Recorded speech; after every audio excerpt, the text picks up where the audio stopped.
Yo. All right, there we go. Sorry. I saw that gross drop. That was a crazy drop. All right. Can I start? Yeah, I think we should be live. Good evening, Petaluma families, Trojans, anybody who's watching. Sorry for the late start. We had some technical difficulties on our end. Yeah. So we are still in the first quarter. Not much time has elapsed. Still 0-0. With the Giants have the ball. 5:18 left in the first quarter. Nothing's really happened so far. But if you are looking out of the field and you see who's playing quarterback for the Redwood Giants, he is a very tall man. He is 6'6", number 11 he is. As he hucks it down the field to a great catch by number 4. Yeah, great completion. What is that, 25 yards? Something like that, 25 yards. Yeah, being 6'6" in high school, especially as a quarterback, he can see over his offensive line very easily. Very big advantage. Yeah. So Giants offense starting off well. Giants pass the ball a decent amount. Trojans are much more of a rush-heavy offense. The game before this, the Trojans had 0 passing yards, so it's a lot of grit and grind for this Petaluma Trojans. 11, back up. Under center, 4 wide, 3 on one side, 1 on the left. 17 by himself on the left hash. Yeah, so the dude running back in motion, and there's a flag on the field. So number 17, we're looking at the solo receiver, opposed from the trips on the right side, is I think their lead receiver 1. That's the same dude that's gotten all the completions throughout the entire game, or at least the bulk of them. He's definitely a threat to look out for. Yeah, definitely looked like a sort of vertical concept before the flag. Yes. It is now a 4th and 10, so assumingly the Giants will be punting. Cannot make a field goal from all the way back in the 40, so Giants to punt the ball. Good defense by the Trojans, helped by the flag, but Trojans get the ball back. Punts away and field around the... bad call. Not fielded, that was yeah. Yeah, you want to say it? That was a really bad punt. They definitely should have caught that. Instead, they fired the ball and had it definitely touched around the 16-yard line, resulting in definitely not an ideal play. But I have faith. I think Petaluma can bounce back. Yeah, that was a bad return play. I think the receiver returner was expecting it to bounce in the end zone, and the punter put a spin on it they didn't expect, kept it in bounds. But now the Trojans will start on what looks like around the 15-yard line for this drive. So we have number 5, Ryan Landry at quarterback. And as we talked about before, number 2. he's a runner. Run up. Yeah. Rush heavy offense for sure. So won't be seeing too many passes, but a lot of triple option. Yeah, a lot of triple option. So for anyone at home who doesn't know what triple option is, it's where the quarterback will start running like he's going to run himself, but will have his running back right next to him, so to pitch it off to him as a backward pass to get more yards. It's a type of run play that's gotten very popular in college and has trickled down to now high school football. Ryan Landry setting back up. After 4 yards in the previous run, it's now a 2nd and 6. There's a pitch. Clark and gets around 5 yards. That's not Evan Clark. That's number 2. Evan Clark wears number 4. He's usually playing fullback. Number 2 is Brody Stevens. He's playing running back.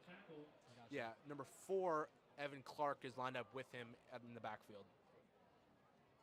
So yeah, Brody Stevens definitely put on a really good career and definitely has been working. Are you on?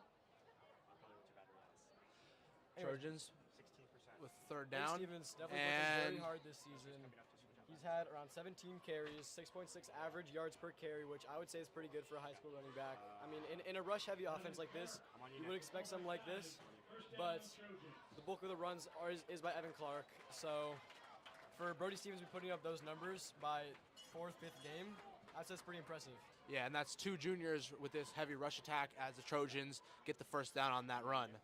Motion by number 8, and it's another handoff. No, it's not. Slip action. Here's the triple option I was talking about. Gives it out to him, and he is hit.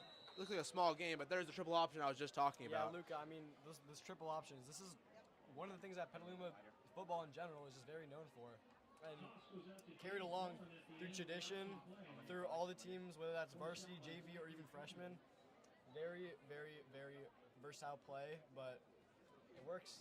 What can I say? Especially works in high school football with the large distance between the hashes where the quarterback and running back can really get space and find some holes in the defense. as it is now a 2nd and 7 after 3 yards gain on last play. Ryan Landry under center. Ooh, a weird play. Oh, and he got hit hard. And Ryan gets Ooh. taken down around I the hope he's okay. 38-yard line. Yeah, that is not ideal. He got hit again while he was already getting tackled. It looks like he's okay. That's not good. But that was a really interesting. That's what I love about high school football. You see some crazy stuff. That was a really interesting play where it was a fake triple option into a backwards run, kind of a triple option play action. But it doesn't lead to anything, or it leads to 5 yards. Excuse me. It's now 3rd and 2 for the Trojans. Set up in a power I formation. Ryan Landry's Another running triple the ball. option. Ryan Landry's going to take it. Going. Ryan Landry's going to take it. And a huge gain, about 20. Amazing run by Ryan. Huge gain by Ryan Landry. Took it himself in the triple option. We say what? How many yards is that? 19 yards? About a 20-yard rush. We'll put the Trojans. Oh, there's a penalty on the field, as we're hearing from the in-house announcer. It'll be a 10-yard penalty. So just half of the gain that the Trojans would have gotten, I believe. Or are they back 10 yards from the start of the play? Damn, they're back 10 yards from the start of the play. How crucial these flags can be. I mean, in our JV game previously, we had an interception at the 20-yard line and ran it all the way to the 1-yard line, but there was one holding call which set it back for Redwood's ball all the way at their territory.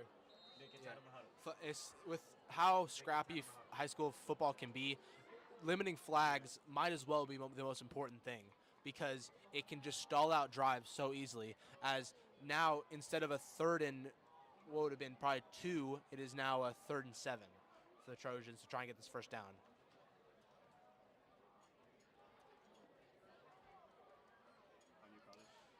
On the left hash, some more motion. Good play action. Ryan Landry getting away from the rush. Throws it up. Throws it. And a great catch from number 16. He's past the 50 for another first down. Yeah, Drew Gracie with the catch. The tight end. He gets a nice gain past the 50 for a Trojans first down.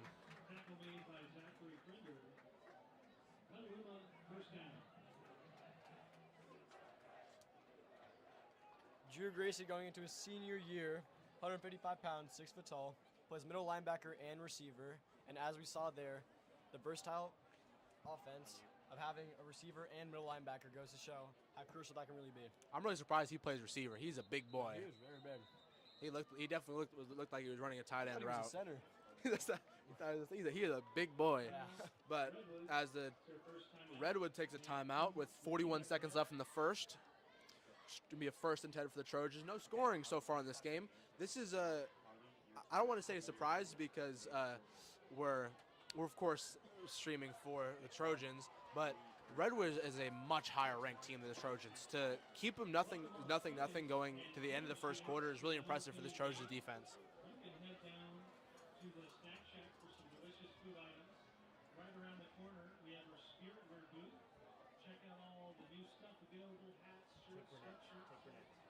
Timeout still going.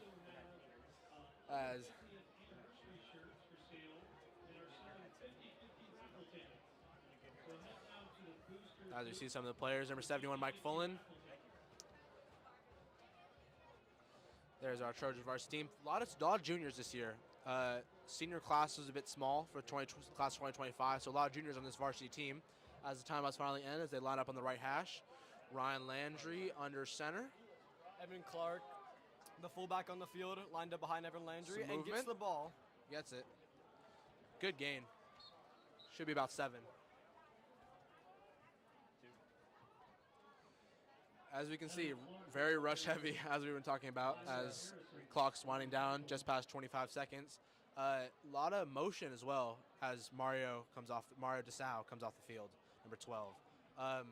Yeah, a lot of motion for this Trojan offense, just trying to confuse the defense, as number 11, who's number 11?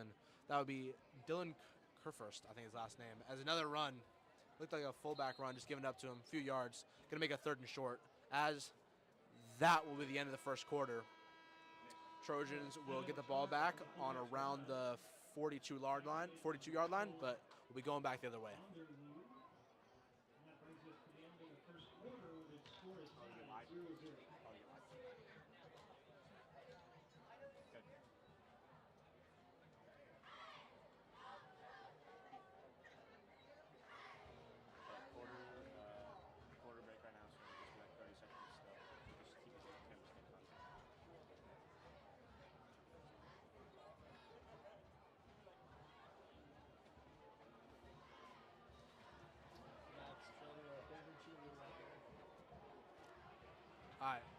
now, as we head into the second quarter, it's going to be a 0-0.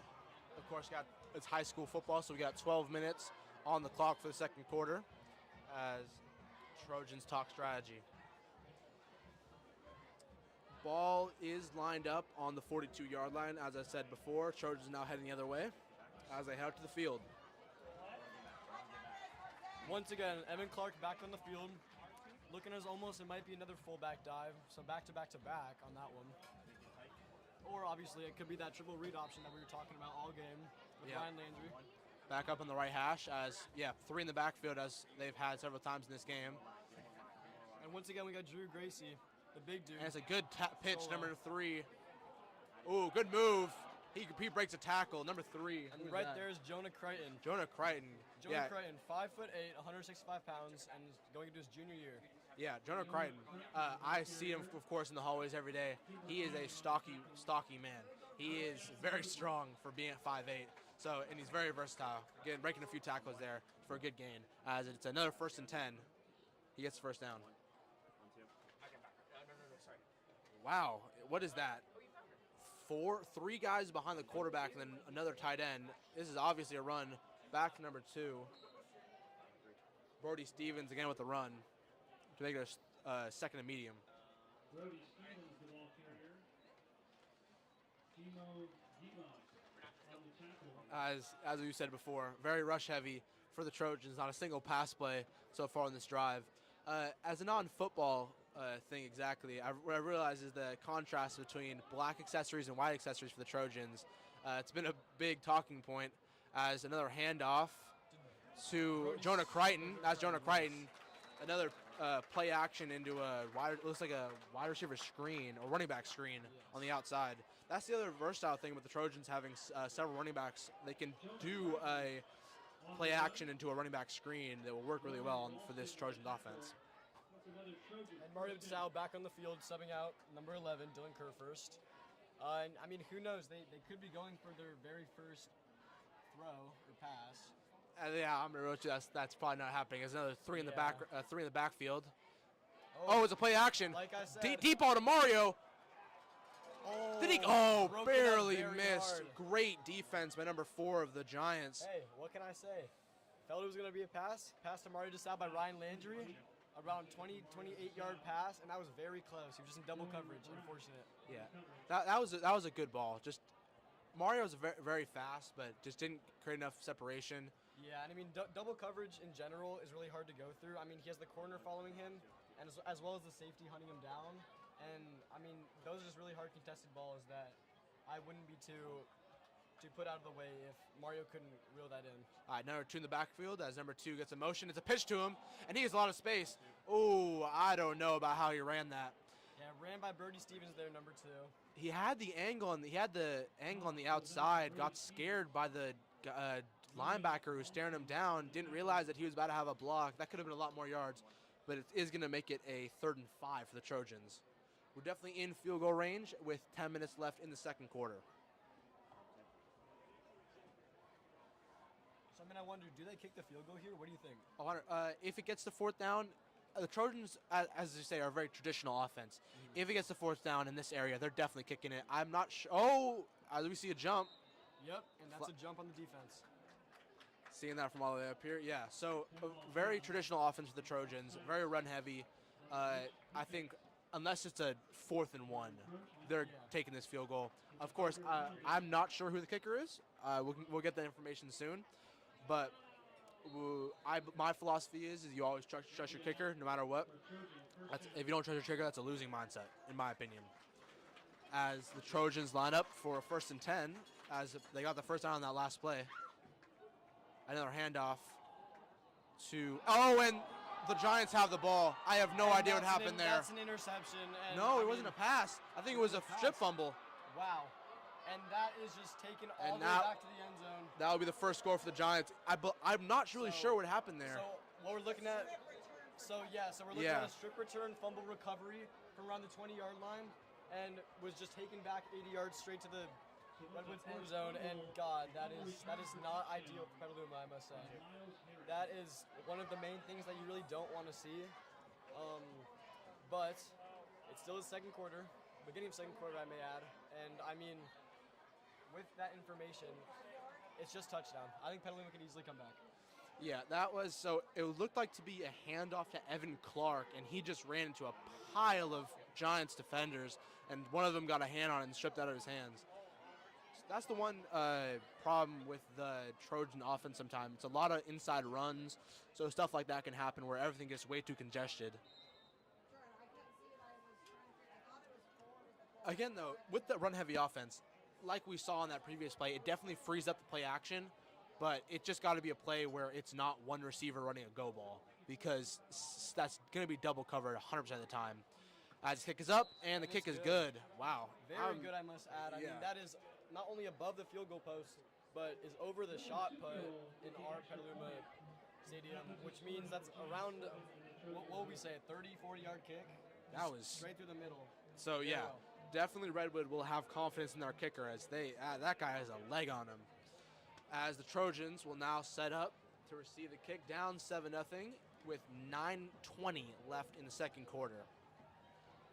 Yeah, Trojans were looking good first quarter and a half, and I think that was just more of a lapse in what this team should be getting at. I think once we get in the red zone, I think the play action should definitely free up more, and especially the outside run.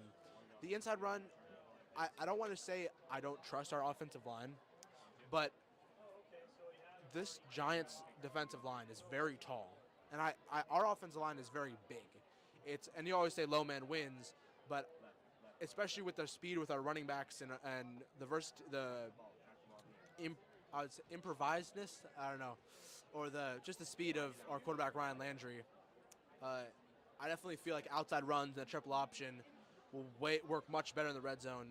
I'm fine with that power run in the midfield personally because they'll always have two safeties. Yeah, they'll always have two safeties, so there's not going to be as many people in the box to stop that inside run. But once you get to the red zone, they're running one safety or less, and they're just trying to stop the run. And I definitely think outside run is a play for that. As the kick is up. And once again, booted away very, very, very strongly. I mean, this kicker has been virtually unstoppable as we see a slip and fall by the Trojan return man. Number 3, Jonah Crichton with the slip at about the 18-yard line. I don't want to say he had an angle to take off back, but I definitely saw some good blocks. And speaking of kicker, we just got word that our Petaluma kicker is Ryan Landry, and our extra point kicker is actually a dear friend of mine, Jack Hogia, which will prove to be pretty good because I do know them very well, and I do know that they are very nice kickers. They got legs on them? Hell yeah, dude. Big-ass legs, hitting them squats. All right. As we get back to this Trojan offense, 9:16 left in this second quarter. Trojans will line up at around, I'll call that the 19-yard line, it looks like. 19-yard line. Oh, no, that's 14. That's even less than that. That's behind the 15-yard line. Yeah, 14-yard line for this Trojan offense to start. Number 16, Drew Gracie out wide. As it's play action. Ryan Landry looking for a pass. Throws it up, and it's tipped. Oh, number 9 for the Giants. Yeah. Wow. Number 9 for the Giants tipped it up. Definitely could have swarmed. Yeah. I definitely think what this Giants defense has realized is that when the Trojans are running a play action, they're running one, maybe two receivers. And once they realize it's not a run, they are all hounding those one or two guys, and it's just not working right now. Trojans set back up with offense, and looks like a double running back formation as it's flipped to, who's that, Jonah Crichton. No, that would be Brody Stevens, number 2. Yes. Flip to Brody Stevens. On the left side, I believe. Goes out to Brody Stevens. Alan Domhauer was the first one there on the tackle. Not as much of a gain for the Trojans as it is still third down and I believe 5. Yes, third down and 5 for the Trojans. I would really not like to see this drive stutter out this early. Trojans have a lot to come back right now, especially in this field position as it's a handoff to Evan Clark, who's going to get a bunch of yards. Evan Clark running like a unit. He plays fullback for a reason. He's a big boy. He Yeah, I mean, on that run, it kind of seemed like it was Evan Clark's almost revenge run, as his previous runs were the fumble strip sack that resulted in a touchdown for Redwood Giants. So looks like Evan Clark's getting his get back there. As Mario DeSalle comes off the field. Yeah, Evan Clark has a passion for this game that I feel not a lot of people have. And he wants to pound the football, as he's going to get it again, and he's going to pound. Oh, no, he's not. Ryan Landry with the keeper, and he's up to the 45. Man. Yeah, I mean, those QB sneaks are very powerful, and we see them in a lot of Trojan offense. And, I mean, they work. What can I say? Yeah, I can tell a lot of practice time is set to that play action and that fake handoff, because half the time it's fooling me. And I'm up here. I get to see the entire field from the press box, and it's fooling me.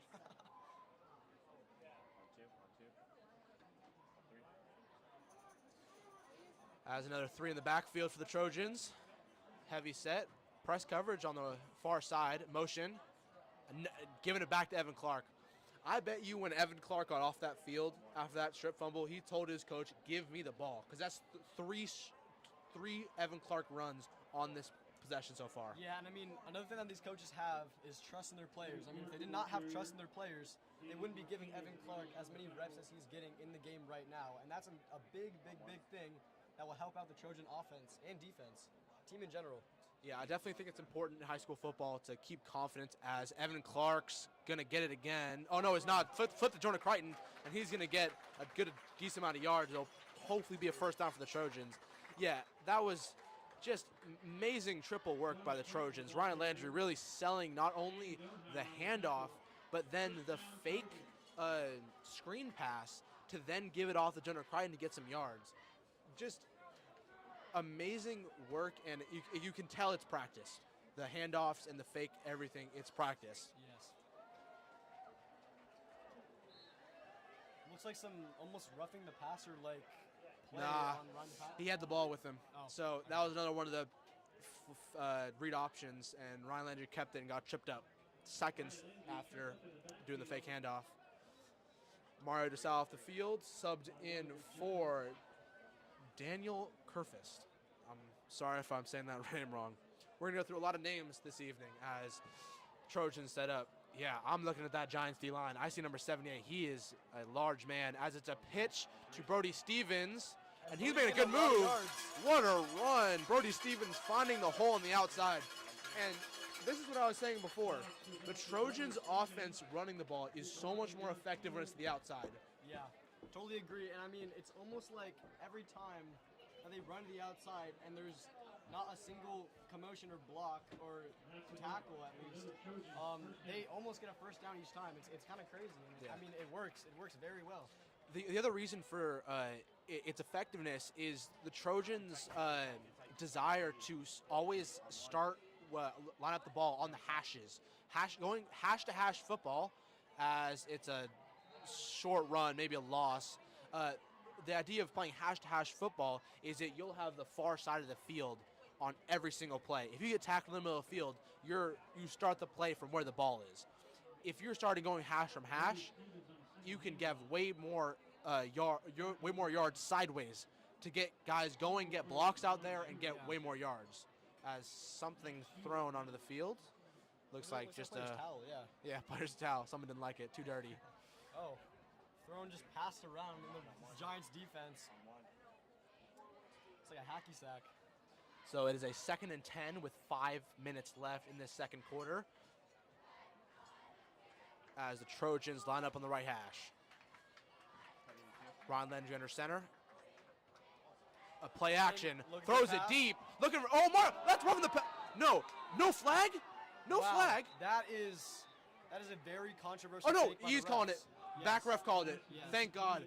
Wow, that is just unbelievable. I mean, as we saw on that play, Mario was just running regularly, looking as if he was able to take in that pass, but unfortunately, the Giants' defensive guy, his corner, tripped him up, made some definitely very noticeable defensive pass interference, and yeah, it was definitely caught. I mean, if that wasn't called, I think they're usually. Hold on. Oh, what? We're getting word that there was no defensive pass interference, and to double down, there was holding on Petaluma. That's which just goes to show takes away. the stuff we Yeah, that's bad. crazy. That should have been so much more. As it's another play action, Ryan Landry. He's looking for someone. Gets it off to his check down barely, and he's going to gain negligible as it's going to be a 3rd and long after that 2nd and 20. Yeah, that's bad. Really surprised that was at least not offsetting penalties because, at least in my opinion, Mario definitely got tripped. But I guess if the holding was before the trip, it doesn't really matter. As the Trojans will set up for a 3rd and long. Not a great start for the Trojan offense. Another penalty on the play. Hopefully this will be a positive for the Trojans. Not sure it is yet.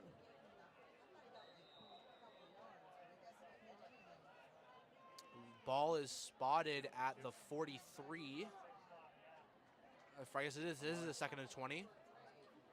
Some more motion. It's a tossed over to Jonah Crichton. He's trying to find an angle. Gets a spin. Oh! And down Got at the 40-yard line. He got the spin, but got held by his jersey in the back. Yeah. That would be a flag in the NFL, but of course this is high school football, so that's a legal tackle. Now bring up 4th down. 4th down now for the Trojans. I think this is punt team. Yeah, not close enough for the kicker, so punt team is out there. As I am not sure who our punter is, but he does not look like a punter. Number 75. I bet you he plays O-line, and he's kicking that ball, and that's a dot punt. Oh my God! Yeah, that's Dario Sparks, our Petaluma punter, and I mean that is put perfectly into the what looks like 11-yard line, or actually no, 6-yard line, I believe, and that is just a crazy punt, especially from an O-lineman too.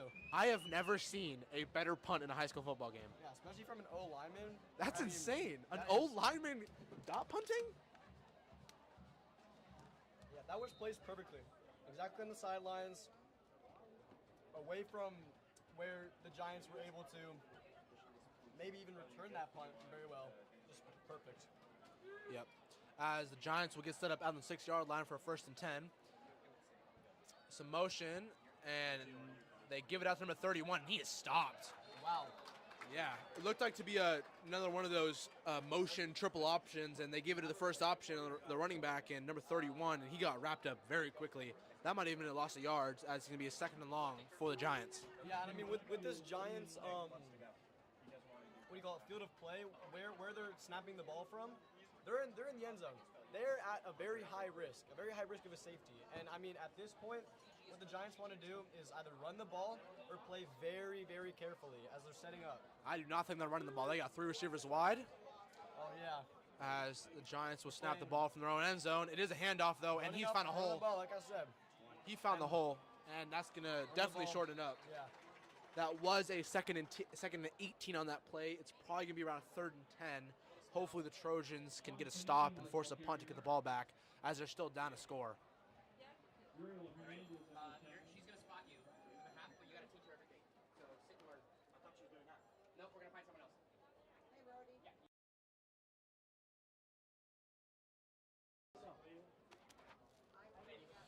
As the Giants will now set up for, a 3rd and 14. Still very long. Trojans just need a moderate stop here, and they will. 3rd and 14 at the 2-yard line, it looks like. That is not good field of play. And, I mean, let's say they don't get it on 3rd down.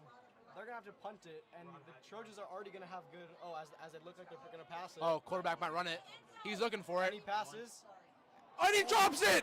He had him wide open, and it was a great ball by the quarterback. Very just great ball. dropped. The receiver, I don't know what. I think it crumbled mentally, physically. I don't know what happened there, but that drop pass, incompletion, it now will lead to a very likely punt, and that punt, if he can punt like our Petaluma punter, if he gets good yards, it gets 50-yard line. Yeah, 40-yard line. Best. That'll be great field position for the Trojans. Yeah, that's just a clean drop. That should not be happening on a varsity football field with now 2 minutes left in this 2nd quarter. Giants will punt it away. Yeah, punter is in the back of the end zone. Great defense by the Trojans after the amazing punt. He has no room at all. As the punt's away, Not a And great punt. Looks like a hits bouncer. The field around the 35-yard line is bouncing, and looks like the Giants will touch it around the 38.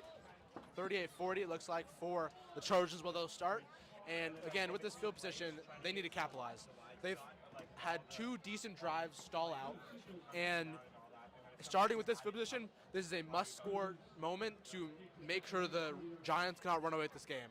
Yeah, If and the Trojans really got to bounce back. It's second quarter, a minute 55 seconds left to go. They have to do something here. I do not believe who started with the ball. I believe it might have been the Giants. So if the Trojans do score here, and the Giants do not, with a minute 55 left in the first half, as it's a handoff to someone, and they'll gain a few yards. As I was saying, with a minute 50 left in the half, if the Trojans can score here quickly and then get the ball back and score again, they'll have the advantage on the Giants. As it was a 4-yard gain on that play for a 2nd and 6 now, as the clock winds down to a minute 30. Not sure why the Trojans aren't trying to save clock. I definitely think they should be going for a touchdown here. That's a run to Jonah Creighton. Yeah, That's Jonah. great Oh, yardage. I don't know about that. He started way back. I don't know if that's great yardage. I'm not surprised. I'm surprised we're not seeing a timeout right now. With a minute 15 counting down left in this first half. It was a small gain. I don't know. I would be calling a timeout right now. Yeah, I mean, with a minute and 2 seconds left, the clock winding down, yeah, a timeout is definitely what Petaluma should be doing as it gets under the minute. As just another run. I feel like maybe the Trojan strategy here is to Here we go. make it easier for the kicker. And I do believe we have a timeout on Petaluma right now. Yeah, another fullback dive to Evan Clark. Yeah, I have to say, that's the most used play I think we've had in this game so far. Because it's especially with this Trojan offensive line being a very big group and Evan Clark being a very big guy with the ball, it's going to be consistent yardage, but it's not going to be consistent enough to get first downs. It's a good first or second down play, but the Trojans have been struggling on third down to pass the ball. As the Trojans still waiting a timeout, it is going to be a 4th and 2. Oh, I didn't realize that. Trojans did not get the first down on any of these plays, as now 52 seconds left. I'm guessing the Trojans are going for this or kicking a field goal. We are lined up at what looks like the 32-31 yard line, as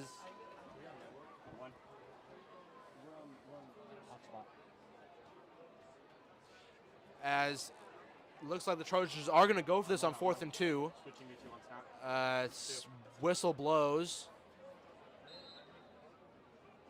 Confusion on the field. Don't know what's going on. Just reset real quick. Trojans with the ball. Double handoff. Oh, Jonah Creighton. He found a hole. He got the way. He's going. Tackle. He's in. Jonah Creighton.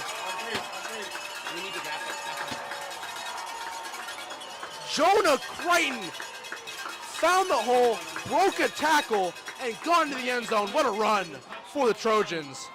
And the Petaluma crowd going crazy as it is our homecoming game, just signifying how loud this crowd can get with Jonah Creighton's amazing run and amazing bounce back score with 44 seconds left of the second quarter. A crucial score that the Trojans were looking after.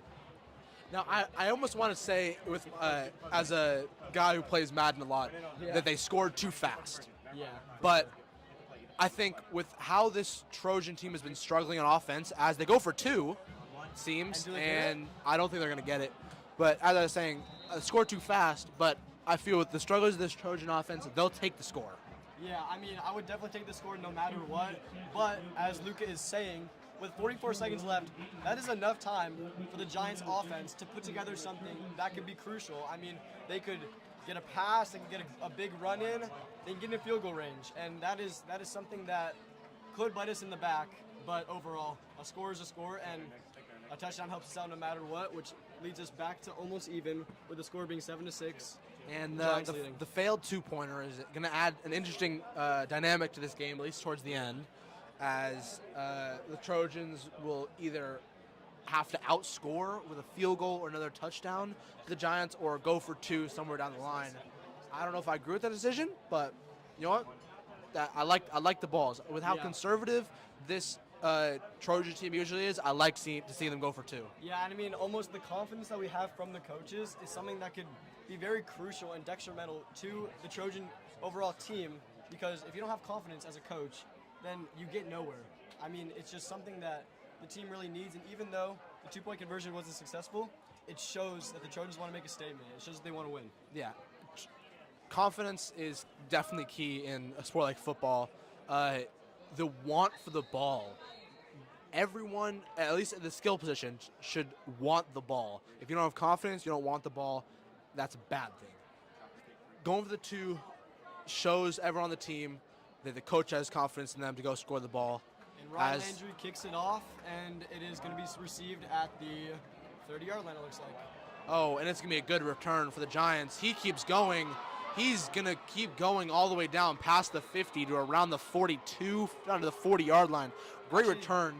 Yeah, so the 38-yard line, that is close to field goal range almost. And as we've seen from the Giants, Red Wing Giants kicker, the kicker has a boot. The kicker has a very strong leg. And depending on what the Giants decide to do with their offense, it could lead to a field goal. And I mean, that field goal may not seem like a lot of points now, but as we've seen before in multiple football games at any level, it can win games. Yeah, that return was big because that definitely sets up this team to at least get a field goal, as they're going to hand it off to number 25, and he's going to get a bunch of yards, 25. and he's going to get a bunch of yards. Wow, he's going to keep going. That is a big boy running the ball, and as he breaks several tackles, number 22, he's down to the 15. Looks like going to be a timeout for the Giants now with 24 seconds left. Yeah, so as I was talking about, the Giants, with that amazing run, get to the 15-yard line, and depending on what they do, they're set up very easily for a field goal, and they pass it right here. Yeah, as they pass the ball and get another 5. That clock did not stop. That was my mistake. The clock's going to probably go down to about 5 or so seconds, maybe a little bit more than that, and the Giants are going to call a timeout. Actually, they call a timeout now with 9 seconds left. What I'm assuming here is they're going to throw one pass within 5 seconds, go for a touchdown, and if they don't get it, they're going to kick a field goal. It's all or nothing right now with 9 seconds left for the Giants. Yeah, and I mean, to add concern more to the Redwood Giants kicker, I mean, where they're set up on the field is almost his extra point. It's a very, very, very safe kick by the kicker. He's very confident in his kicking abilities, as we've seen before. Extra point just soaring through the field goal posts. And it looks like... I was right, yeah. The Giants offense will stay out for probably what is going to be one more play to go for this touchdown or even make an easier field goal for the kicker. Line up in the left hash. Look, probably going to be bench or throw deep. Back to the end zone. Overthrown. With now 3.8 seconds left. Yeah, so I mean, that looks like a definitely going to be field goal. Yeah, exactly what I said. I don't want to pat myself on the back, but 9 seconds left. Throw a fade to the end zone. If he catches, that's great. If he doesn't, gets down to about 4 seconds left now, and that's going to be, hopefully for the Giants' sake, a made field goal and now a 4-point lead going to half. But I mean, our co-announcer Luca, he might not be patting himself on the back, but he's getting all of his predictions right, and I mean, it goes to show just how almost guessable this offense and just football in general is. And looks like they're lined up for the kick. Petaluma's crowd. What is that cheering. Stance? He's like doing some dance before he kicks it. Up, it's up. And it is very, very, very good. It is through middle. Had a bit of a side spin to it, but it's good. He got enough leg under it. As we now go into halftime, Giants will lead 10-6. Trojans down by 4.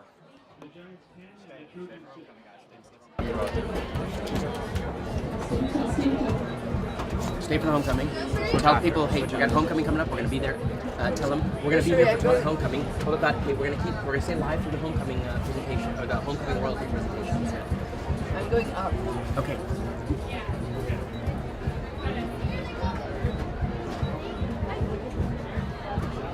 Hey boys. Let's go back to that graphic. What we can do Drag it. Drag a square. Joey! On it.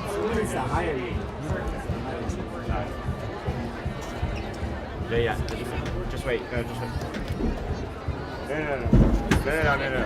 Just wait. Wait.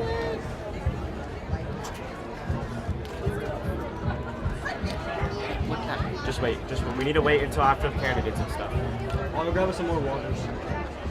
So the network went down because Napoli accidentally turned off the network.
My name is Lily Jama, and I'm a senior member of our ASB class, and I'm honored to be speaking at this year's halftime show.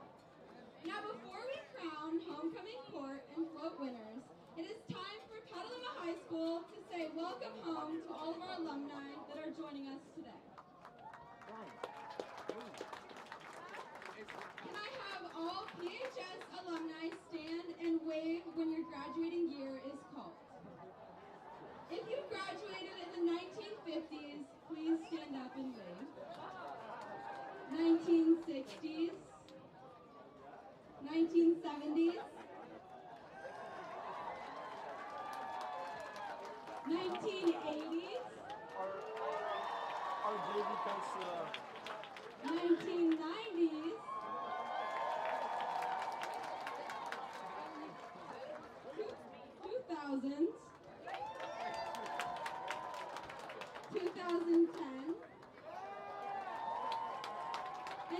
2020.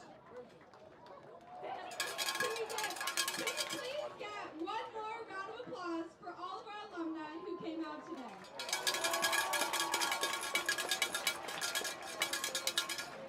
If any of you would like to purchase some more PHS swag, we are selling purple 150-year t-shirts for $25. If you're interested, please make your way to the snack shack area. As any alumni or current student knows, homecoming is a huge tradition here at PHS. We are so grateful for you guys' continued involvement in our school. The parade, the floats, the game, and the dance are a huge part of our community. Speaking of it, the homecoming dance is tomorrow night in the gym from 7 to 10 p.m. Don't forget to bring your student ID to the dance in order to be allowed in. Now that's enough with announcements. We can finally get to the part you have all been waiting for, the float winners. All of the classes have put an amazing effort into these floats, and it was shown today in our annual parade. Here are the results.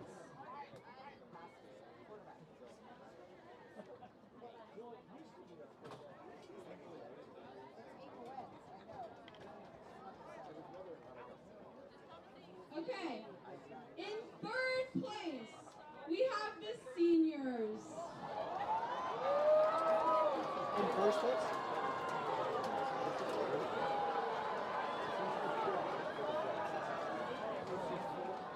In second place, we have FFA.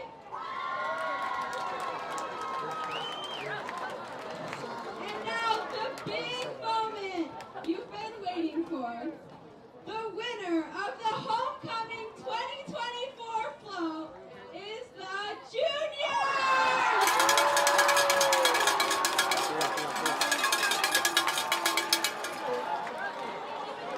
Congratulations to the junior class.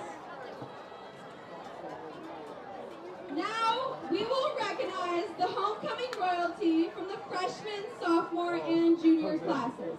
So please, all royalty members, including the senior nominees, make their way to the entrance of the track.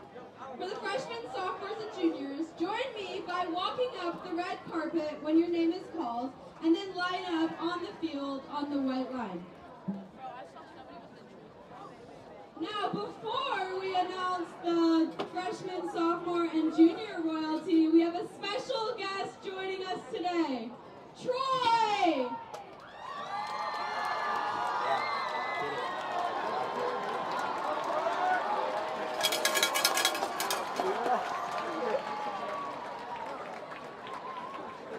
Yeah, Troy! Okay.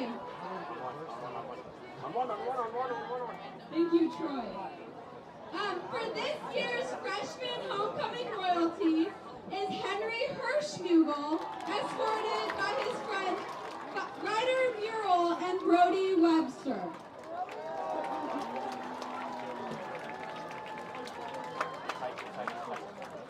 This year's sophomore homecoming royalty is Jose Zapata, who is currently on the Trojan football team. And has to go on the field tonight. This year's junior homecoming royalty is Marco Buell, escorted by his parents, Bridget and Robert. Can we please get a huge round of applause for our winners? Now, for our senior homecoming court nominations, could you please walk up to the red carpet as your name is called? First, we have Sophia Alverde, who is escorted by her older sister, Bronte. On campus, Sophia is involved in many clubs, especially GSA. Off campus, she has been involved in local theater and film for many years. Sophia's first high school memory was going to her first party with her best friend. In her free time, she likes to spend time outside in nature or shopping with her friends. After high school, she plans to attend a 4-year liberal arts college to continue studying and acting. To all students, Sophia would like to say, no matter what happens, you'll get through. Yay, congratulations, Sophia.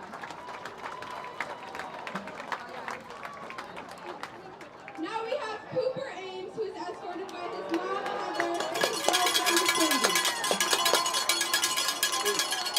On campus, Cooper is the co-president of the Environmental Club and anchors on TBC, as well as wrestles for Petaluma High's wrestling team.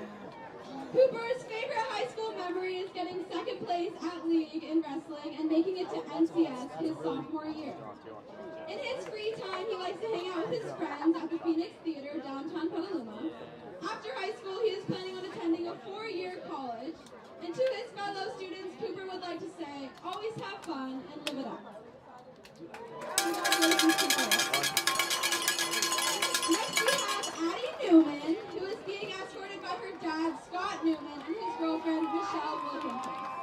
On campus, Addie is currently a lead docent at the Petaluma High School Wildlife Museum, in which she spends her time caring for the live animal collection, learning and properly caring for taxidermy, engaging with the public, and educating people of all ages on environmental preservation and conservation.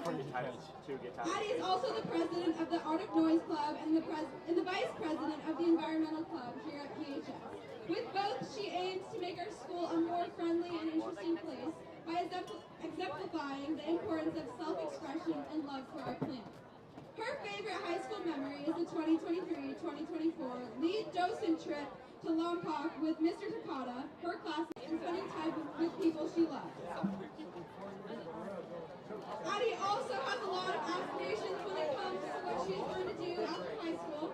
She plans on going to cosmetology school to become a hairdresser and would like to work her way up in the industry to be a film, hair, and makeup designer. Addie would also like to start her own sustainable clothing brand and environmental nonprofit to work towards making our planet a healthier place. Addie would say to future PHS students, don't be afraid to be yourself. We have Kate Doherty, who is escorted by her dad, Paul Doherty. Kate is very involved at PHS. She is a part of 3 different sports teams: cross country, soccer, track and field. She is president of the Spike Ball Club as well as the writer for the Trojans Tribune on campus. Outside of school, she's a competitive open champion Irish dancer and has competed in the World Championship competition in Glasgow. Her favorite high school memory is going on a marine science field trip with Mr. Takata's class and also going to the football games with her friends. In her free time, when she's not chauffeuring her little sister Callie around, she enjoys hanging out with her friends and family. Kate also loves going to Ireland every other year, and Kate can't wait to go to Australia this December. Kate plans on attending a 4-year college in San Diego, majoring in engineering, and continuing to do competitive dancing in college. She would like to say, join Mr. Breedy's Spikeball Club and go Trojans. Emerson Briggs is being escorted by her parents, Ellen and Joseph Briggs. On campus, Emerson is very involved with the cheer team, our broadcast program, Link Crew, Interact Club, Trojan student ambassadors, and is in various AP courses. Off campus, she works a part-time job at a boutique downtown Petaluma. Her favorite high school memories are cheering at the football games or last year when their cheer team was crowned grand champions at the WCC competition. In Emerson's free time, she enjoys hanging out with her friends and going to Dutch Bros. She plans to attend a 4-year college in California, and she would like to tell everyone, live in the moment and do not let anything stop you from pursuing your dreams.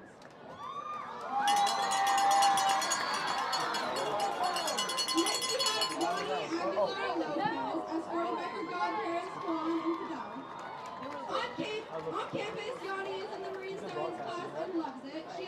She's a counseling TA. Off campus, Yanni tutors others and participates in river cleanup. Her favorite high school memory so far is being part of the marine science. In her free time, Yanni likes to spend time with family and friends to play soccer. After high school, she plans to go to the SRJC for 2 years and then transfer to a 4-year college to pursue a career for photography. Yanni would like to say, always be true to yourself and don't be scared to try new things, because that's how you get success. Can we please get a big round of applause for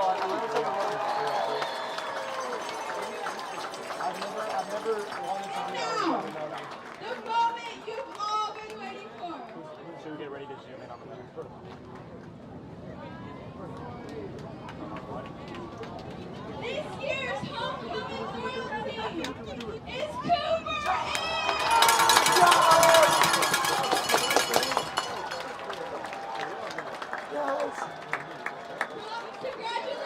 Cooper. Thank you everyone for your attention during this halftime, and thank you for coming out and showing your support. Go Trojans!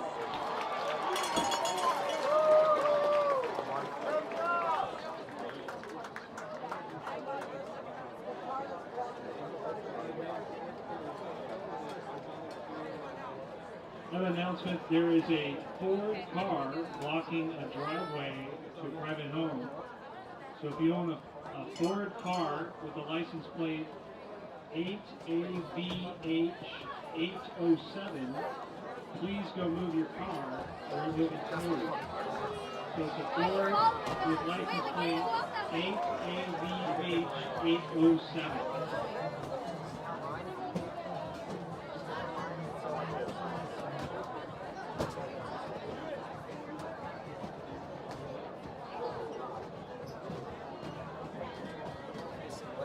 Any parents of senior football players, you're needed at a table next to the snack shack.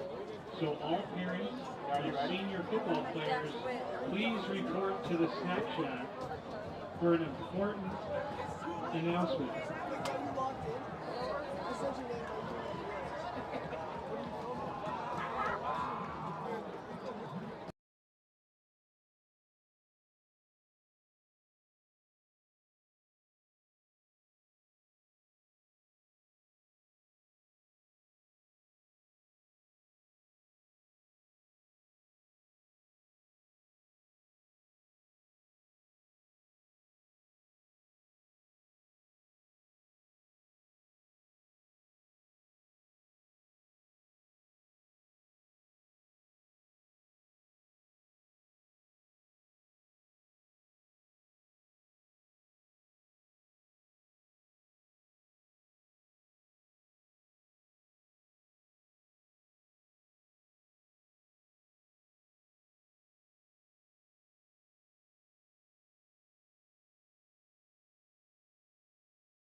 as we get started again. It's just me for the first part of this second half as Soren's going to get something to eat.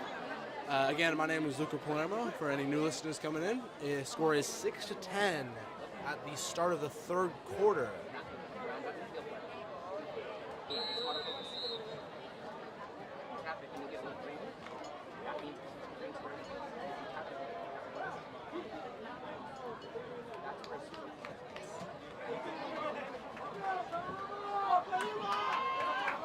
Yes, as the start of the third quarter, kick is out. Oh, squib kick.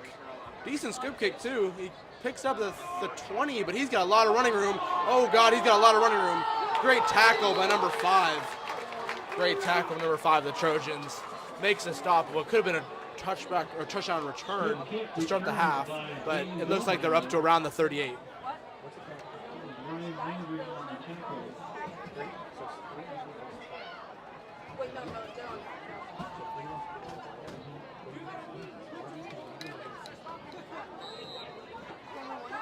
As the Giants will start with the ball up 4 for a 1st and 10 on the 43-yard line, excuse me.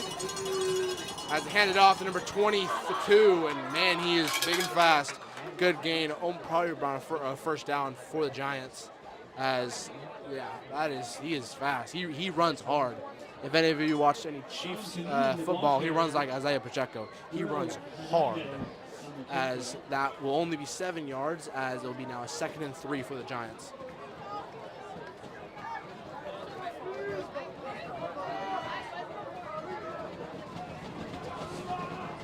Giants now just shy of the 45. 4 wide receiver set. Snap the ball, and it's another handoff. And oh my God, he found a hole, and he's going to keep going. He's going to keep going. He can't get tackled. That's 3 broken tackles in a one play, and he's brought down all the way past the 30. What a run by number 22 for the Giants. That will set him up for a first down. Sean Kaheen with another strong run. Yeah, great run by number 22 of the Giants. He's past the 30-yard line down to, looks like, about the 26-yard line for a 1st and 10. Now for the Giants, this is not what the Trojan defense needs. They need to stop. They need to get a stop and get the ball back and score to keep this game in reach. But especially with that Giants kicker, they could definitely get a field goal even from around this range. Trojans are going to have to get some sacks and force them back. As the play action, he's wide open. He's going to get nice and hard. Oh, that could have been a big hit, but just force him out of bounds after a decent game. And in those situations, you need to take advantage of I don't want to say defenseless, but because that would be a penalty. You can't hit a defenseless receiver. But in a situation like that where he catches the ball not really in stride, you need to make a big hit on him to not only stop him in his tracks but send a message. And he did not do that. Two guys had to come in and force him out. Gets the stop, but they gained 5 yards, and now it's 2nd and 5. 10 minutes left in this third quarter. Quarterback checking the plays. Snaps, hands it off again, and he's found a hole. He's going to get a good gain as he's going to have to get ganked. And wow, he is pulling several people by himself to a gain of a few yards. That's going to be probably another first down for the Giants, as this Trojan defense has no answer for the run game for the Giants. Giants did really go after the run game in the first half. Pass game is what they were going for, and it was sort of working, but I think they realized that this Trojan defense can't really stop the run, as it's a 1st and 10 for the Giants. Quarterback under center. Another handoff, and there he goes again. He's fast stepping, and he's down. Is that a touchdown? That is. Ref signal it, 2 hands up in the air, as the Giants will score again, extending the lead to 10 before the PAT. It is going to be 16-6 before we go. Yep, Giants, quick score. We are running 13-minute quarters here in high school football. They scored in 3.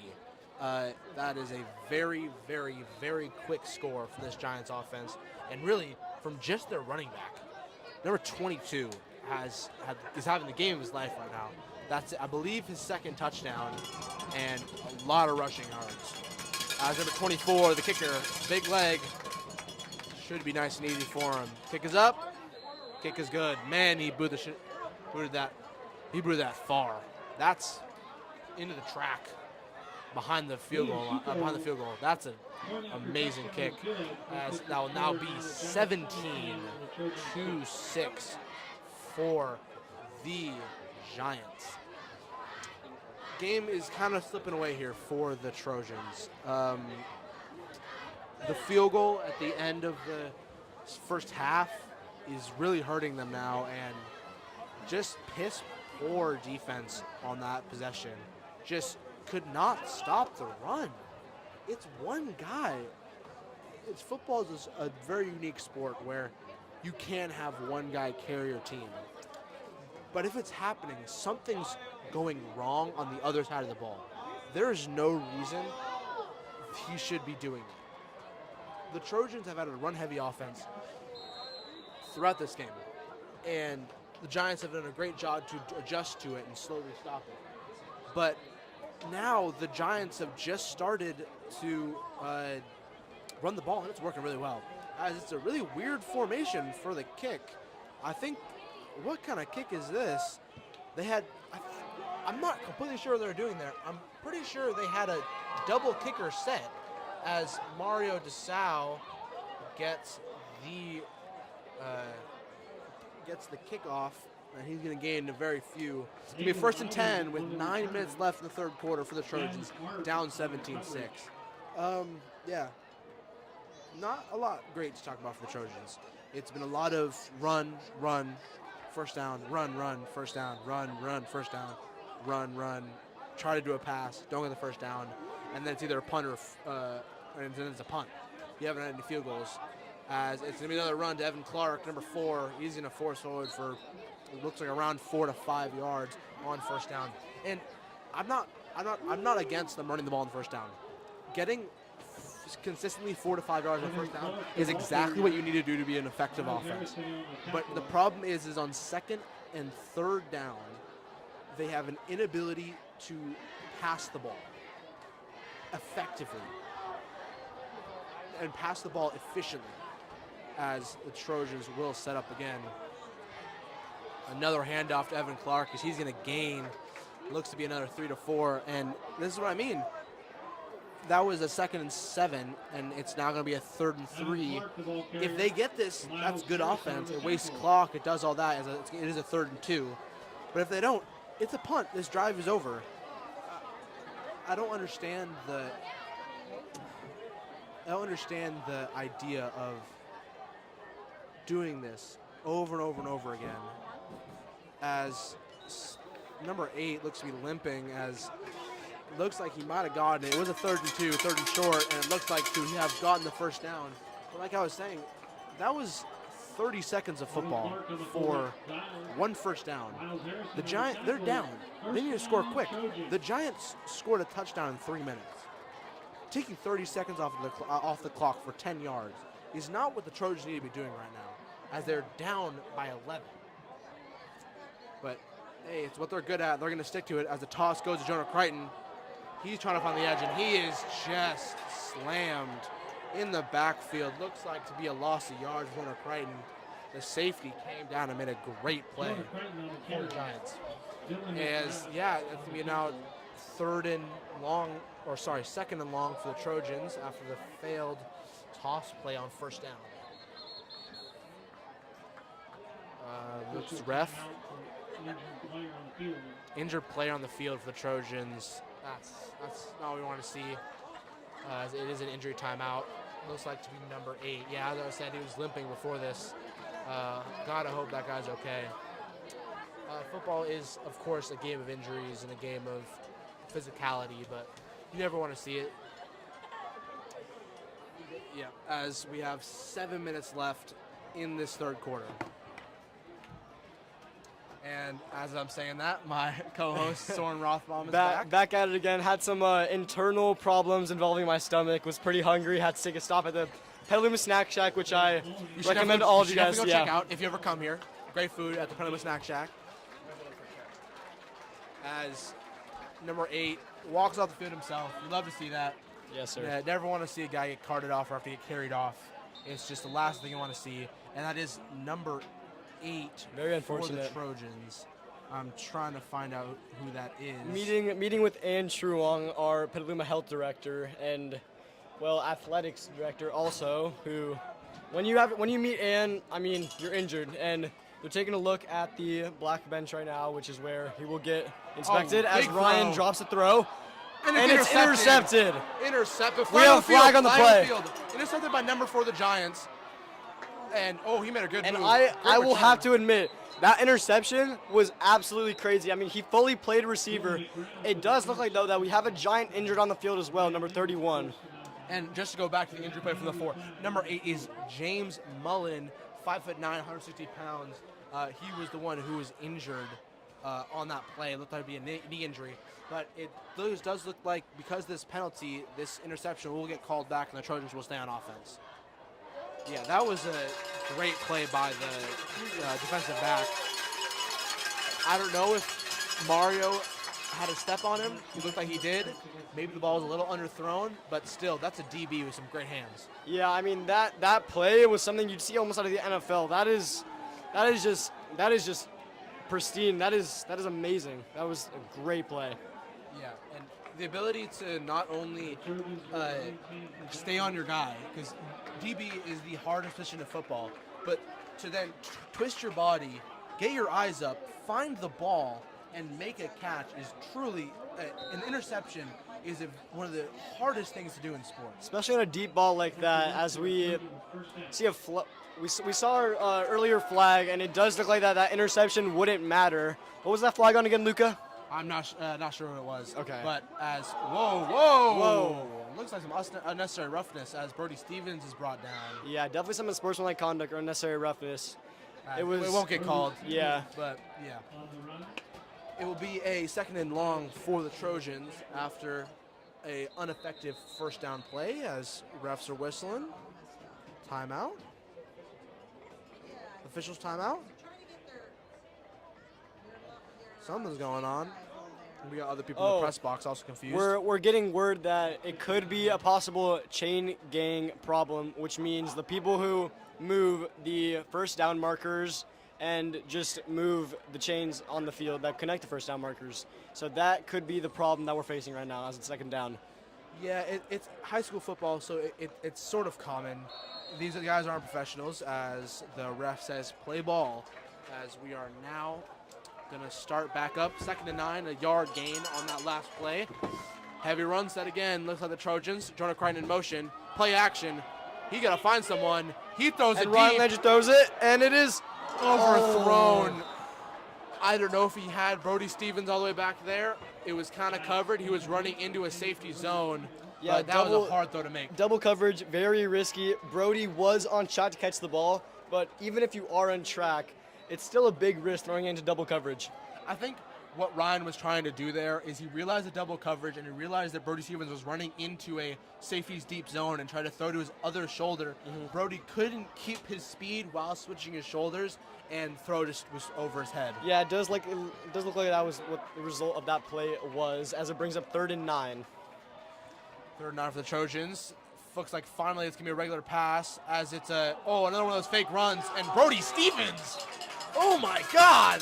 He's showing the grit of a fucking excuse us, showing the grit of this Trojans offense.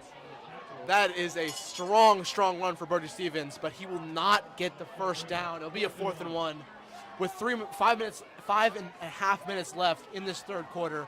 I feel like you got to go for this. There's no way you punt this here. This is to stay in the game, as the offense will stay on the field.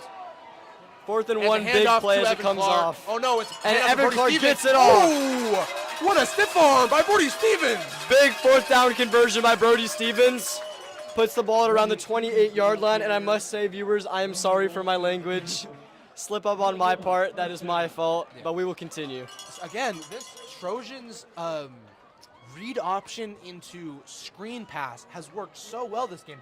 I do feel bad for Evan Clark. He's had to take a lot of unnecessary hits after fake handoffs, but that's his job as a fullback. And yeah, Brody fullbacks gets the first down. Are definitely, just due to their body, one of the, other than linemen, one of the biggest taking hit spots or positions other than O lineman, fullback, D lineman that, I mean, a person will go through. And, I mean, that can really take a toll on a player in general. As Mario is back into the game, number 12 with all accessories. That's how we tell the difference here up in the press box of which wide receiver goes in other than the numbers. Mario is now in the black. There's now 4.5 minutes left in the third quarter as refs call on something. Looks like spotted up the ball. It's going to be a 2nd and 7 as refs say play ball. 2nd and 7 for the Trojans. Down at the 28, 26-yard line. It seems like the Trojans are running a bone formation here with 3 running backs Play in action. the backfield. Ryan throws it. Oh! It was a great comeback route by Mario Dusau, and he's mad at himself. That went right through his fingertips. Would have been a good gain as the coach conceals him. Yeah, it was a great route. He completely got the DB. So a comeback route like that for a wide receiver is to fully sell on the go route that are going towards the end zone and just in quick reactions, as quickly as possible, stop and turn around and catch the ball. And he did everything right except catch the ball. Yeah, and I mean, on that pass in general, or right there, thrown by Ryan Landry, it was a bullet pass. It was coming hard. It was pretty close. And with the game nerves just getting to you, those aren't necessarily the easiest to catch. But I saw Ryan's reaction. I saw his determination, his grit, and I do think that he will have a comeback. I do think that he'll have his redemption. Yeah, as on 3rd and 7, it's a handoff to Evan Clark. He gains 5, now 4th and 2. And this is what I like to see. 4th and 2, you're down by a lot. You cannot take a field goal here. You need to get this. And with how the Trojans have been running today, Evan Clark is handed the ball, and he will get that first down. Trojans now inside the red zone. Evan Clark really taking the bulk of the hits today. I mean, fullback, as we've talked about, very hard position to play. Very, very brutal, grit-taking position. Yeah, as I was saying, now 3:30 left in the third quarter. Yeah, this is how this Trojan offense should work. One or two pass plays here or there. Hopefully, receivers will catch it next time. But, yeah, gritty running, 4 to 5 yards each run. They'll get in this end zone, and they'll make this a game. Same set again, and this time it finds Brody Stevens, it looks like, and he's going to get gang tackled for about another gain of 6. Now, the difference here between the Giants and the Trojans' running philosophy is the Giants run a lot of zone run to the outside or kind of to the edge of the offensive line to try and get the biggest hole for their running back to find. He's a very fast guy. He runs like Isaiah Pacheco. He hurts the ground when he runs. And it's worked for them really well because he can burst off to big runs. The Trojans' offense is based on grit and grind. They don't care if it's 3 yards. They don't care if it's 5. As Ryan Landry will hold on to it, and he'll get hit from behind. Going to be either a small gain or a tackle for loss for the Giants as Ryan Landry got stuck up after the triple option was not open. So that play will lead to 3rd and 5. The Trojans facing some crossroads with decisions right now. They can either, 3rd and 3, I must say. If they can get this conversion off, get the new first down, they're looking good.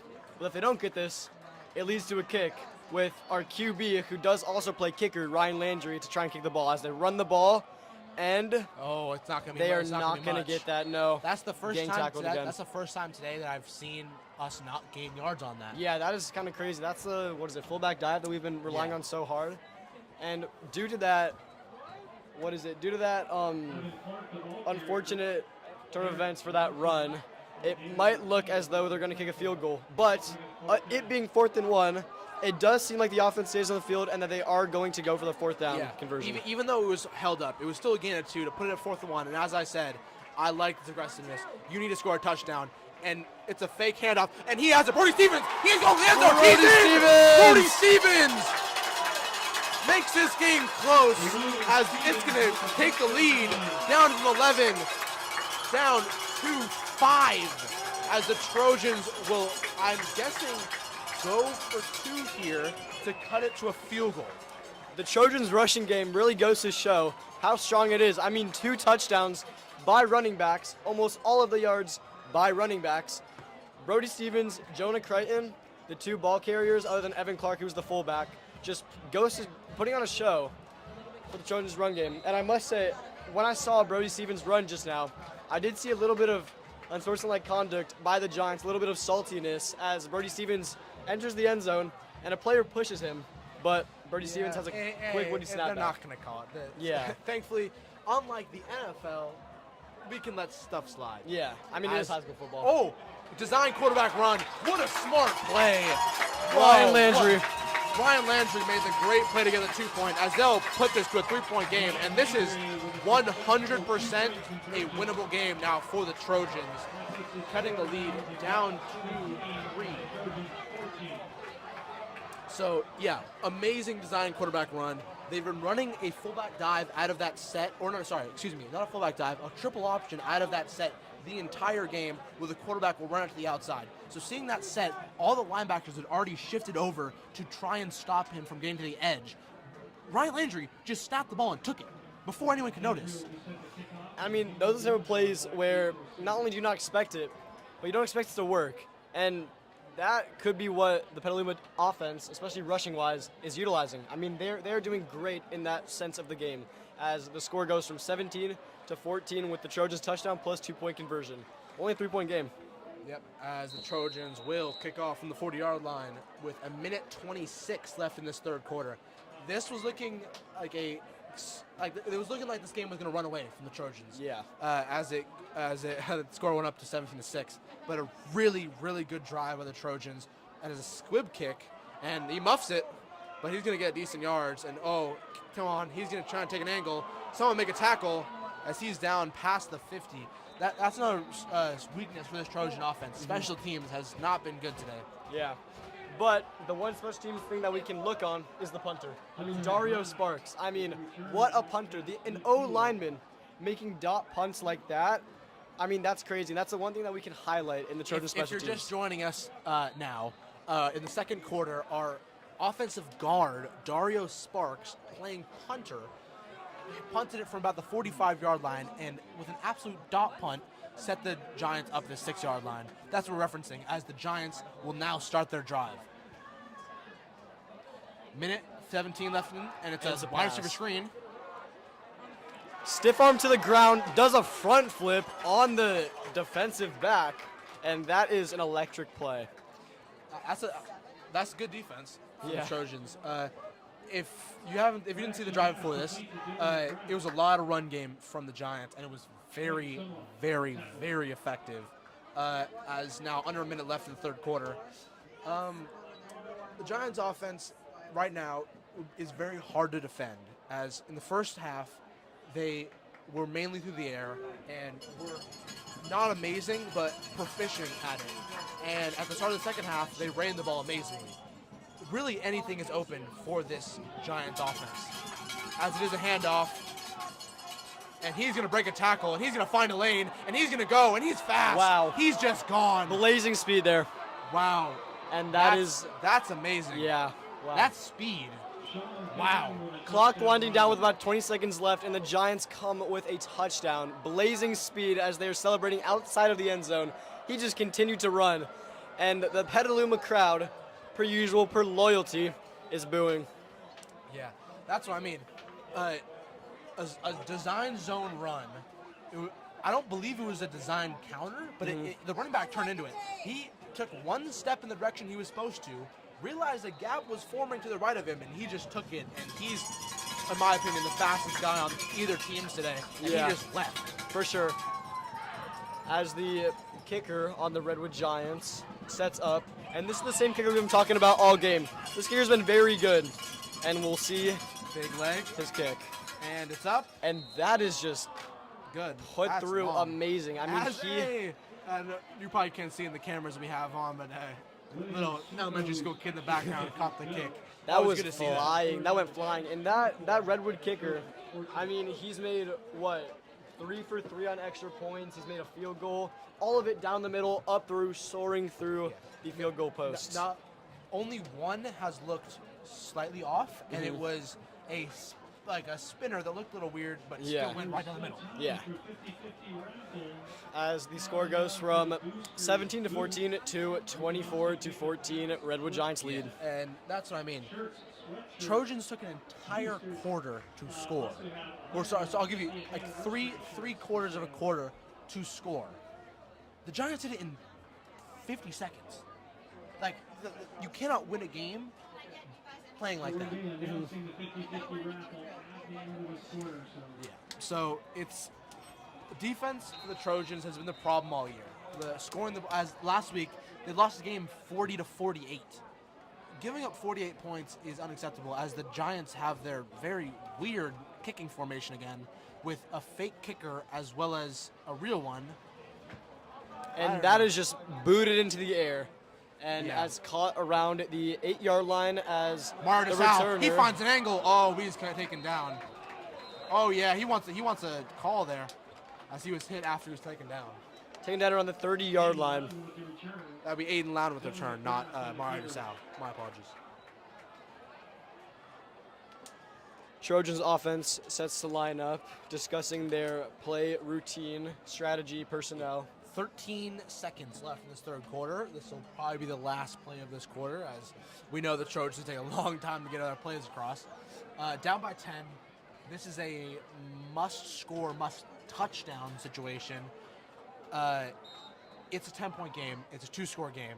You need a touchdown. You need to stop, and you could go for the field goal, as it's going to be another read option. Ryan Landry runs that ball, right? Yeah. I mean, he runs that ball, gets a couple yards, but nothing too special. And as Luca was saying, clock winding down, end of the third quarter. Trojans need to put together something. They got 15 minutes left. They got to get 12 minutes left. 12 minutes left, yeah. High school times are definitely weirder, as it's not the NFL times. But 12 minutes, I mean, I do believe the Trojans can get 2 scores in there, being down 24 to 14. All it needs is a touchdown and a field goal. 037. The winning ticket number 347. As we will go into the fourth quarter. 12 minutes left separating these two teams. This has been a good game. Of course, as I said earlier in this game, Redwood was heavily favored, and for the Trojans to be within 2 scores with the ball, this is very much still a winnable game for the Trojans. But what has to happen here is the Trojans play a very clock-heavy form of offense. They need to go down, take a lot of time off the clock, get a touchdown, or get a field goal. A touchdown would be much better because it puts way more pressure on the Giants. But get a score, and then their defense has to do something that they haven't been doing all night. They need to do something different, get a stop, and it's a 1-score game. And with a touchdown, they might be able to take the lead. Mario DeSalle lining up on the left side of the field, one-on-one coverage, as Evan Clark is in the backfield ready. Starting from the right hash. Yeah, this is they're showing blitz. Oh, and he jumps. I was right. Usually when as the Giants D lineman walks back on his knees, disappointed by that play. Yeah, number 77, the one who originally jumped on the play. As soon as he jumps, gets the flag, gets taken out. Unfortunate turn of events for that middle linebacker. 5 yards, gonna be a 1st and 5 now for the Trojans. No time off the clock, but Giants showing blitz for most of this game due to the Trojans just running the ball a lot. Yeah. But here we go again, showing blitz from the outside. Number 63 for the Giants showing blitz. He does blitz. They're going to give it to Evan Clark. No, they're not. It's another fake to Evan Clark. Give it to Brody Stevens. Jonah Crichton on the play, yes. Jonah Crichton will gain a few, and it's going to be a 2nd and short for the Trojans. I mean, Jonah Crichton's been putting up pretty good numbers. I mean, 16 carries, an average of almost 9 yards, 8.9 yards, which is a very, very, very good average. 143 yards in total, 1 touchdown. Make that 2 with today's game. Make that 2 touchdown, actually, yes. Yeah, Jonah Crichton, a very good running back. And with this run-heavy offense, we're seeing a lot of running back sensations and electric plays from them. I'd say if you had to give him a comparison, a guy like Devon A-Chain comes along. Yeah. Small, fast, can catch the ball, very elusive. As you see a spin there, but it's going to be a loss for another 3rd and short for the Trojans. Very elusive, very fast, and is still stocky. He's not frail. For sure. And, I mean, this is Jonah's junior year, too, which is going along with Devon A-Chain, the NFL running back on the Miami Dolphins. He is a new guy, yeah. Third year in the league. Third year. He had a great year last year. He's hopefully going to carry my fantasy team this weekend. We can pray. hope. But back to this game at hand. A 10:44 left in the fourth quarter. Trojans lined up on the 38. Seems Evan Clark is in the backfield again. It was a fourth and three. Dario Sparks, the amazing punter we've been talking about, punts a very nice kick that goes to the sideline again with very nice distance. As we were talking about, that punter, that O-lineman punter, I should note, putting up a very nice My performance. apologies. I thought it was third down. It was fourth down. We missed a play, but I do not agree with that. I'm gonna there's 10 minutes left. Yeah. But 4th and 3. I know you're in your own. Territory. Sorry, my part. But we've converted three fourth down conversions. Yeah, 3 fourth down conversions. So just with that trend that's been going on with the Petaluma offense and goes along with the score too and the time we have left remaining in the game, I would say the best possible option is to go for it on fourth down, but Petaluma does not choose to do that as they punt. As they're going to hand it off again, and oh my God. And that is a He's crazy gonna run take by it. the Giants. He's going He's to going He's 30, past 20, 15, 10, and that is going to be a touchdown. Yeah. That's why you go for it. And That's why you go for it. that was a 60-yard run, almost 70-yard run from the 30, 35-yard line. I mean, that shrinks a lot of Petaluma's chances at winning. I mean, there is still chances. Defense could put up what they haven't been putting down from this entire game. They could be stepping up. They could be doing a lot of stuff. I mean, 10 minutes is a lot of time, but 30-14, almost going to be 31-14 after this extra point with this trend we've been seeing with the kicker making all of his kicks very well. That's why you go for it, because your defense has not been performing today. You cannot trust them to get a stop. It was the corner's fault. I'm going to be blatantly honest on this. He got juked by. He thought the running back was going to cut up inside, so he made a juke to try and beat him there, but he didn't even cut inside. Running back just went full outside, and he was behind him all the way. Couldn't catch him. And Unfortunate. Long run. And like we've been talking about, 31-14 as the extra points made by the star kicker, I must say, on the Giants, being a Petaluma fan, being a Petaluma Trojan on the JV team. The kicker on the Petaluma Giants, he's been doing amazing. I mean, we've talked about him a lot. Just made the extra point. Like all of his other kicks, right down the middle, high, perfect. Exactly everything you want from a kick as they get ready to kick off. Yeah, that nearly puts this game away. 10 minutes is a lot of time, but let's just look at the facts here. Trojans have run a slow grind offense, and the Giants have had an electric, not even passing, but running offense. We rarely see an electric running offense. But, as Mario DeSalle is ready to kick the ball with Aiden Loud next to him. Oh, sorry, not kick the ball, receive the kick. But, a grit and grind offense, this grit and grind offense for the Trojans has worked in the past few years because they've had an elite defense.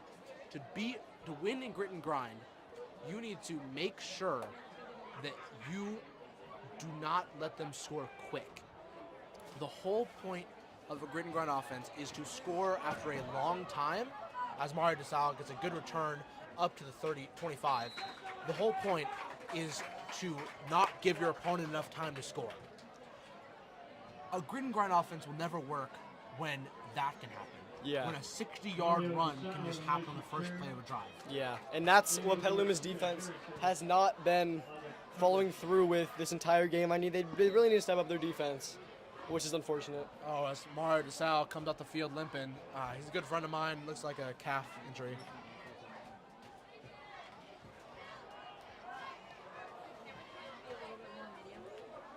As the Trojans will line up for 1st and 10 after the score, 31-14. I know they want to run the ball as flags in the field. Looks like either false start or encroachment. Don't know which one. False start. One of the offensive lines jumped. Yeah. But this is a situation. Trojans have not been able to pass the ball. This is a must-pass situation. You are down big. Fourth quarter. There's a lot of time left because the Giants scored so quick, but this needs to be a pass. Yeah, I mean, it is 1st and 15, so they do have a room for pass attempts. I mean, completion would be really nice right now as Jonah Crichton gets in motion, but they're not following through. They're giving the ball right to Evan Clark with that fullback dive that we've seen all game. Yep. Back to Evan Clark. Clock is winding down. Yeah.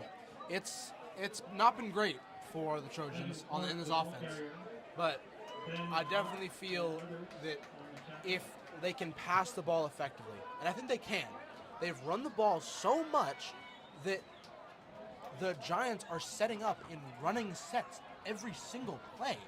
And the play action has been good, but the play action also means that it gives the defense time to get back. I say just run a regular pass play, and that's going to be the first run of this game. They'll not know what to do. But again, Trojans set it up in a four-person backfield. Yeah, not what you want to be looking at. And they're running it again, getting blown up in the backfield per usual. I mean, come on. 9 minutes left, 31-14. Petaluma needs to throw the ball here. I mean, their chances are looking slimmer and slimmer as the runs go on. Play action, shotgun, something. Because this game is falling away quicker and quicker as this Trojan offense can't get anything done. Max Louise subs out off the field. Again, 3rd and 12, 8.5 minutes left. And again, with the 4-person backfield. Especially on 3rd and 10, too. Yeah, he is he's passing the ball. Okay. It's play action. And it's it caught is by Mario caught. DeSalle. And he's going to keep fighting for yards, but I don't know if he got it. Yeah, gets thrown over about halfway through the first down marker. Looking at around 3rd and 6. Mario DeSalle, the main receiver on the field is Cooper McNeil, gets in on the play, gets into the huddle, and subs out. Mario DeSalle looks almost like he's limping. Yeah, that was a good play as it's now 4th and 2. Thankfully, they're going for it this time, understanding the desperation. 4th and 2 due to Mario DeSalle's amazing play. He's just been putting as much work as possible. And I mean, Evan Clark will get the first down, just barely, but again. Wait, does he get the first down though? Oof. It was 2 yards. I thought he got that. Well, it's 1st and down on the clock, but on the scoreboard, but we don't know if it's for the Giants or we don't know if it's for Petaluma. Chain Gain checking it out, and yep, this does look to be a first down as Chain Gain. That was nice. That was very nice. Worked his magic. 7 minutes with the clock winding down. If Petaluma wants a really nice chance at winning this, Homecoming game 2024. Yeah, homecoming game. They're going to pass. This is not just a regular game. This is homecoming game for these Trojans. Yes. I do not understand the being so conservative. As they run the ball with Jonah Crichton. Yeah, another handoff Jonah Crichton. He's going to get 6. Whoa. Yeah. Oh, come on, ref, throw the flag. Yeah, I mean, that is just those disgusting plays that we see from the Giants. They've been showing unnecessary roughness all game. Some of them have been getting called, but on that play, it was kind of obvious. I mean, they were fighting in the backfield. It was instigated by what seemed to be defensive end rusher by the Giants. And we have a timeout by the Trojans. Yeah, definitely on that play. I saw the ref do separating his hands. I believe that's a equal fault. Yeah. Call where both did something wrong. He's not going to throw a flag because it's going to slow the game up. Yeah. He's in the backfield. Yeah. That has to be the defender's fault. Yeah, I mean, it's very, very obviously instigated. I don't know if these refs are making the right calls, but they are doing their best, and we do thank the refs. These are volunteers, of course. You have to thank them. Can't criticize them too much. But, yeah, play like that, it's in the backfield. There's something has to get called with a play like that. Now the Trojans sit with a timeout on 2nd and 8, 7 minutes left. Head coach Rick Christ walking off the field, converting for the Petaluma offense. Yeah, he's been here for a long time. You can tell by the offense and how he plays. This is a classic 90s style, early 2000s grit and grind, pound the ball. And he's been here for a long time. That's what he's been doing for a long time. As it's play action. Oh, pressure. He's going to throw it off foot. And it's caught. Evan Clark, and he makes a great play. More Evan of that. Clark, wow. That's all I'm asking. more of that.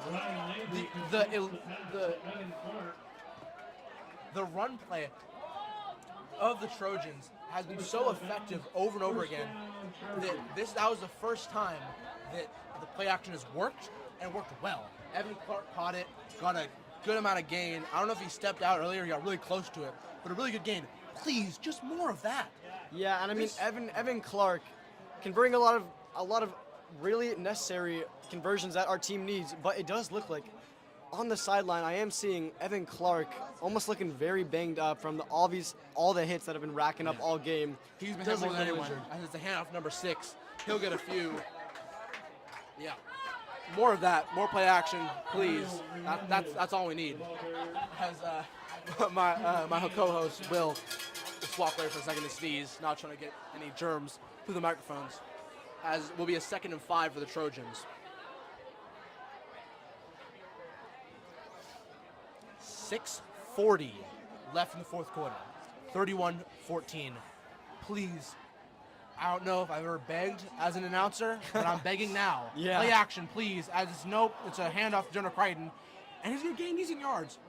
I mean, that's a first. That's a first down. Looks like some late hits, late huddle. Just obviously gang after the play. Gang tackling.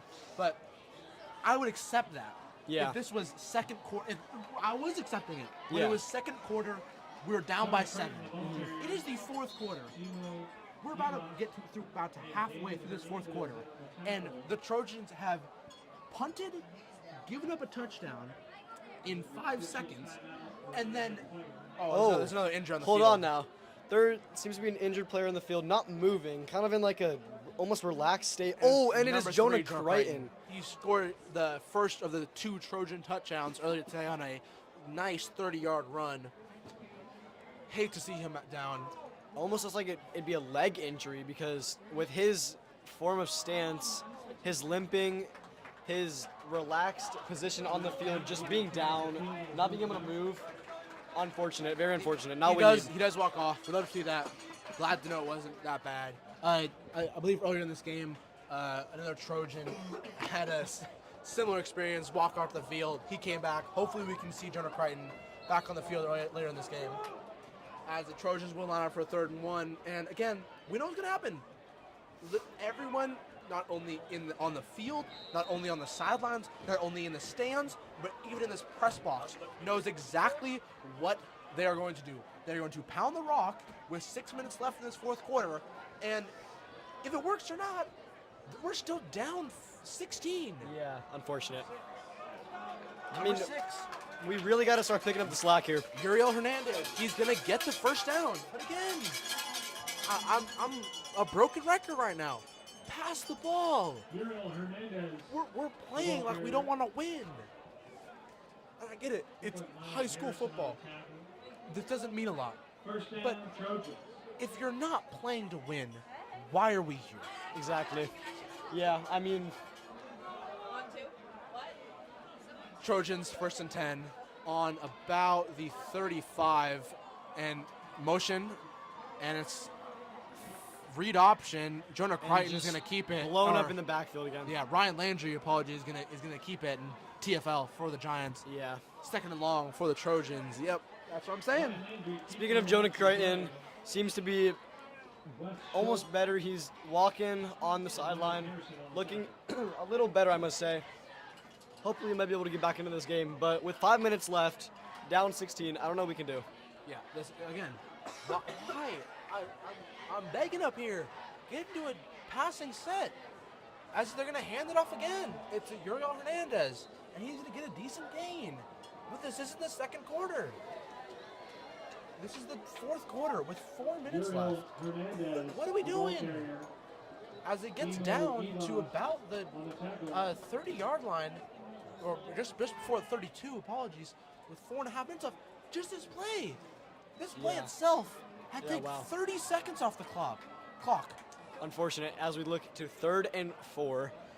What are we doing here? Like, I think right now, with how these Trojans are playing, I think it's run out the clock and just make the lead not as big as it was. Yeah, and I mean, with this run coming in, yeah, I don't know if this is the first down or not. If this is the first down, we do have a chance. Fourth and one, Fourth and unfortunate. one.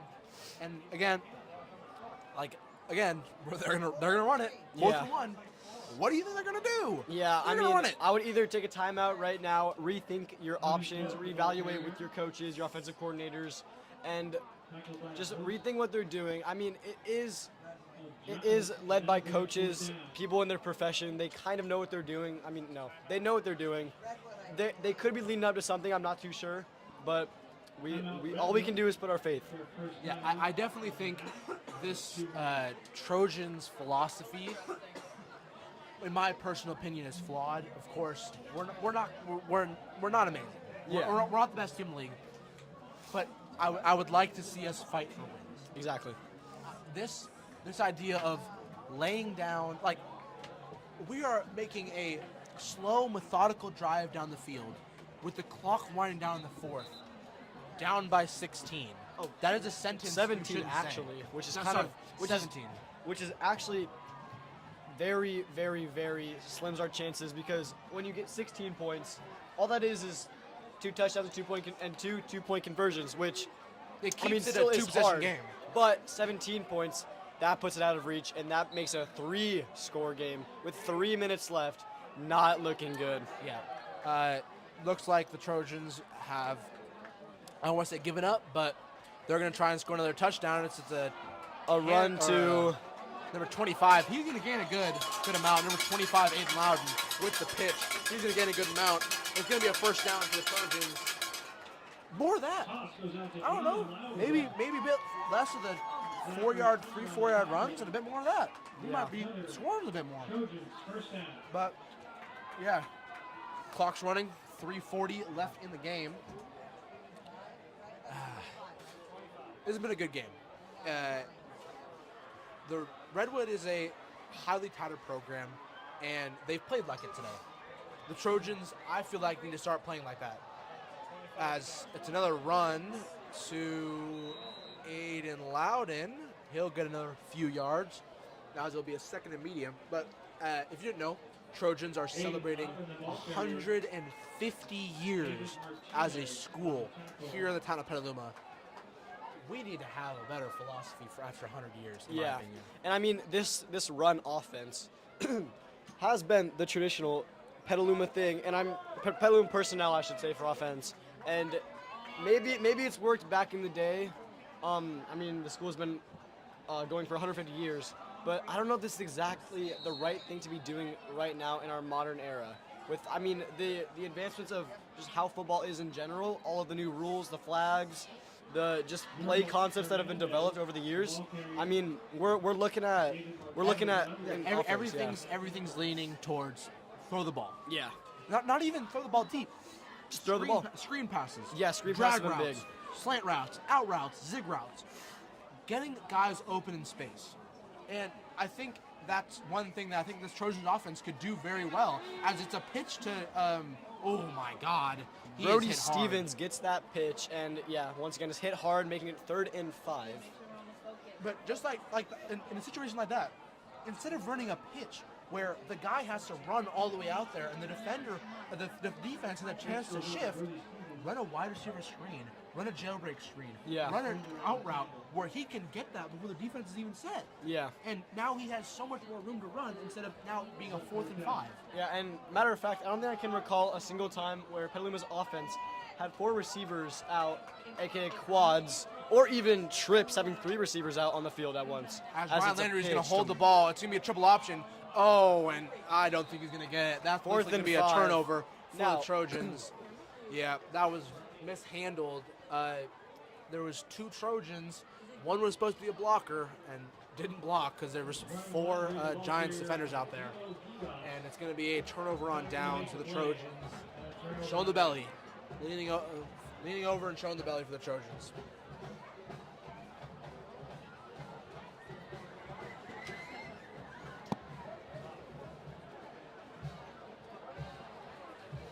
Giants will start with the ball on about the 10-yard line. Yeah, I mean, start this drive. With a minute left, Giants have the ball, and they're in a 17-point difference. Giants leading. It's looking slim to none for Petaluma. And it's going to be run, kneel, run. Yeah, I'm guessing victory formation. And man, this number 222 guy, I want him on my team. Yeah, I mean, dude, imagine if we had high school fantasy. Oh my God, I That want him on my team. that would be my first round pick for sure, and maybe even that Redwood kicker. I mean, drafting a kicker second round, I might do it. That's an insane statement. But yeah, what I meant by that is there's a minute left. Yeah. This is a don't fumble, sit down, waste clock, because Trojans are at timeouts. Sit the ball down and we're done. As they're now in victory formation to end this game. Unfortunate. But, yeah, it would be a tough loss for the Trojans. But yeah, running that hard with under a minute left is effort. But Yeah. that's what the Redwood Giants had today. Effort. 30 seconds left as it goes to QB Neo victory formation, Now will be the game. showing a unfortunate end to our Petaluma homecoming game. Yeah. Thank you all for listening to us talk about football. My name is Lucas Palermo, I'm Soren Rothbaum. and we will see you hopefully at the next Trojans home game. I'm not sure what that is. Yeah. It will be posted and it will be talked about on our Trojan Daily announcements that we have every single day on our Trojan broadcast channel where you're watching on right now. Please subscribe.